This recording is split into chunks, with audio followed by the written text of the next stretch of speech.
आइए दोस्तों, आप लोगों के बीच एक रंगीन भोजपुरी गीत पेश करते हैं।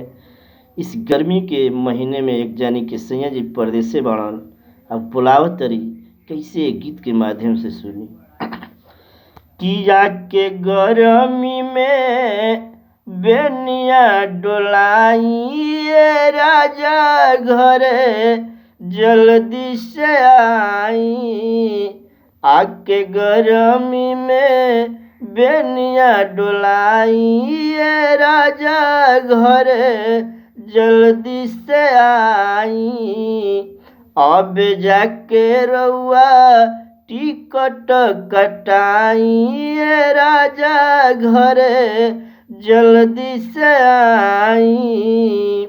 और कहते रे अरे आई बुना राजा त सुनी बतिया हमार हो, जगले बितावे रतिया धनिया तोहार हो। आई बुना राजा त सुनी बतिया हमार हो, जगले बितावे रतिया धनिया तोहार हो।